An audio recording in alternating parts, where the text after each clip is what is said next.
அந்த கருணையிலே கடவுளையும் காணலாம், கடவுளிலே கருணை தன்னை காணலாம், அந்த கருணையிலே கடவுளையும் காணலாம்.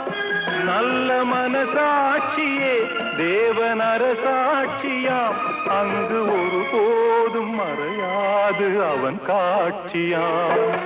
ஒன்றே குலம் என்று பாடுவோம், ஒருவனே தேவன் என்று போற்றுவோம்.